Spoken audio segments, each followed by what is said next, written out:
The rain hammered against the cafe windows as I wiped down the same table for the third time. My hands were raw from the cold water and harsh detergent, but I didn't dare complain. Mrs. Chun, the cafe owner, had made it clear when she hired me 3 months ago, orphans like me should be grateful for any work at all. Maya, stop daydreaming and take that order to table 5. Her shrill voice cut through the quiet afternoon atmosphere. I grabbed the tray with trembling hands, careful not to spill the expensive espresso. The couple at table 5 looked at me with barely concealed disgust when I approached. The woman actually pulled her designer purse closer, as if I might contaminate it. Finally, the man muttered, "What took so long?" "I apologize for the wait, sir," I said quietly, setting down their drinks with practiced precision. "You know," the woman said loudly, making sure everyone in the cafe could hear. "I heard she's from that orphanage on 5th Street. Can you imagine? They let anyone work with food these days." My cheeks burned, but I kept my expression neutral. This wasn't the first time, and it wouldn't be the last. Being an orphan in this city was like wearing an invisible brand that everyone could somehow see. As I turned to leave, the woman deliberately knocked her cup, spilling hot coffee across the table and onto her expensive coat. "Look what you did!" she shrieked, standing up abruptly. "You clumsy orphan. This coat costs more than you'll make in a year." I didn't touch it," I stammered, knowing it was useless. Mrs. Chun rushed over, her face red with anger. "I'm so sorry, madam. Maya, apologize right now." "But I didn't." "Apologize." I bowed my head, swallowing my pride like bitter medicine. "I'm deeply sorry." The woman smirked triumphantly. "Sorry isn't enough. I want her fired. I refuse to be served by someone so unsuitable." Mrs. Chun didn't hesitate. "Of course, madam. Your meal is on the house." She turned to me, her eyes cold. "Maya, get your things. You're done here." My world tilted. This job was everything. My rent, my food, my chance to save for college. "Please, Mrs. Chun, I need this job. I'll work extra hours. I'll out. Now." I stumbled to the back room, my vision blurring with tears I refused to let fall. As I gathered my few belongings, an extra uniform, a picture of my parents from before the accident, I could hear the woman's satisfied laughter echoing through the cafe. The rain had turned into a downpour by the time I stepped outside. I had nowhere to go. The orphanage had a strict policy. Once you turned 18 and left, you couldn't come back. My tiny rented room was due in 3 days, and without this job, I'd be on the streets. I found myself walking aimlessly, my clothes soaked through, wondering if this was finally the moment I'd give up. Maybe everyone was right. Maybe orphans like me really were cursed to fail. I ended up at a bus stop, sitting on the wet bench, staring at nothing. Other people hurried past with their umbrellas, their warm cars, their families waiting at home. Nobody looked at me.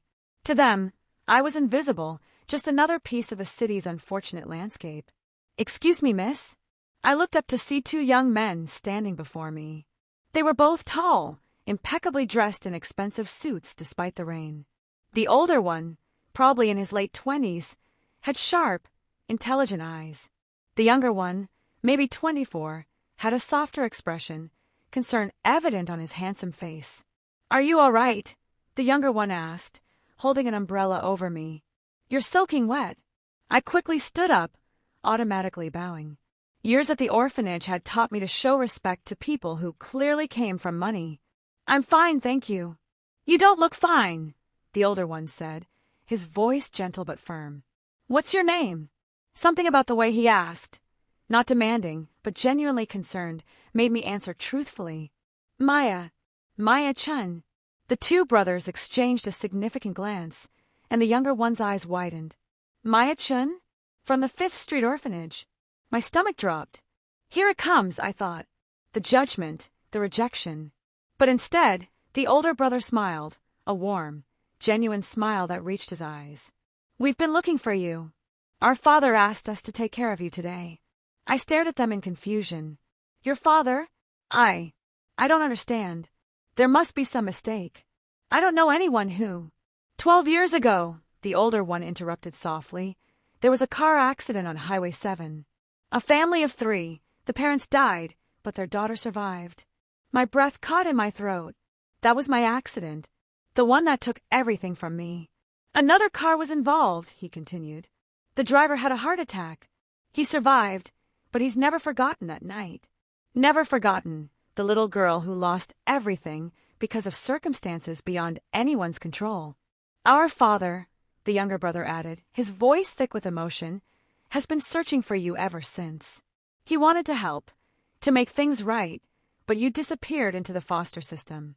We only found you recently, and when we learned you were working at that cafe, we were coming to meet you properly, the older one finished. But it seems fate had different plans. I couldn't speak, couldn't process what they were saying. After 12 years of being alone, of being treated as if I had no value, these strangers, these wealthy, important-looking men, were telling me that someone had been looking for me, that someone cared. Why would your father? I managed to whisper. The younger brother reached into his jacket and pulled out an envelope. He wanted to give you this personally, but he's in the hospital right now. Heart surgery. That's why he sent us. With shaking hands, I opened the envelope.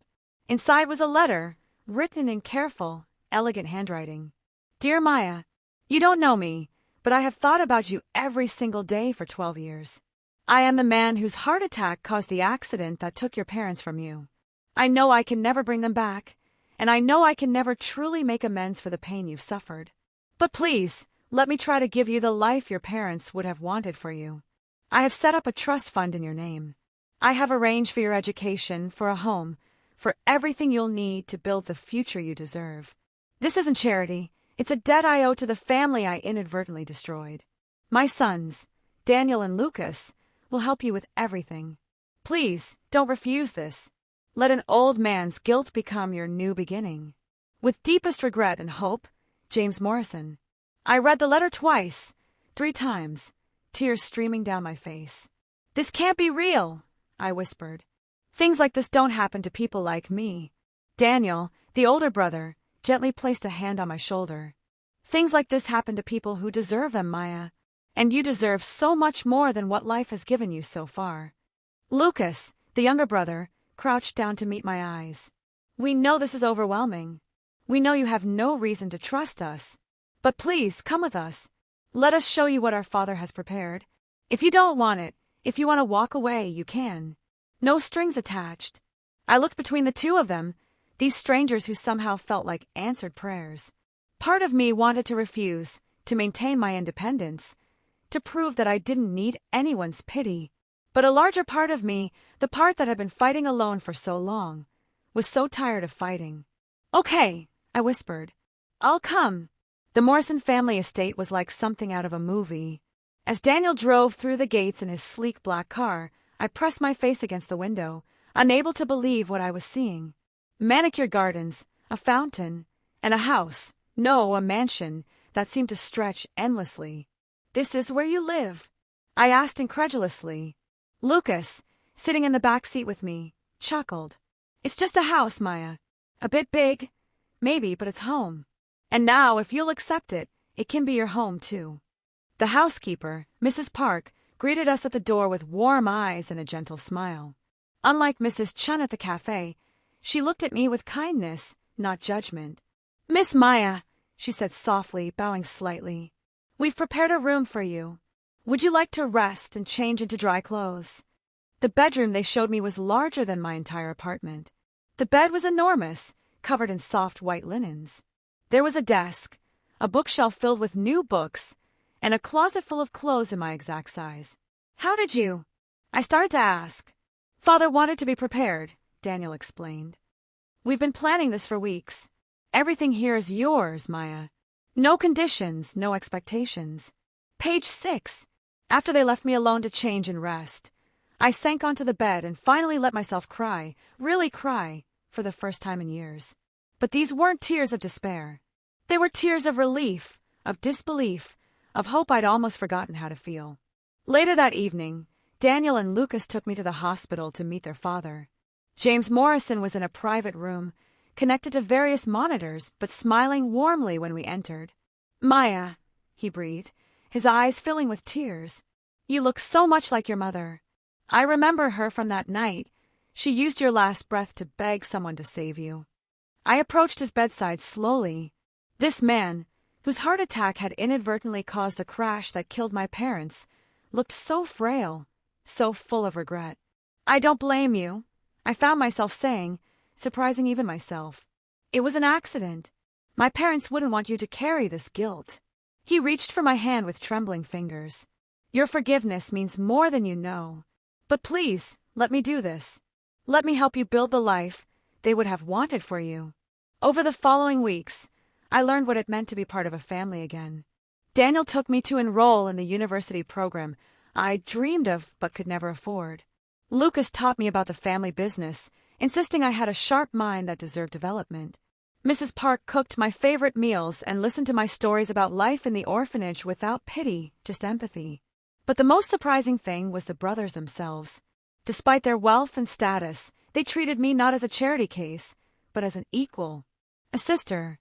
"You know," Lucas said one afternoon as we studied together in the library, "when Father first told us about you, I wondered if you'd be bitter, angry at the world for what happened to you." I looked up from my textbook. I was angry. For years. But anger is exhausting.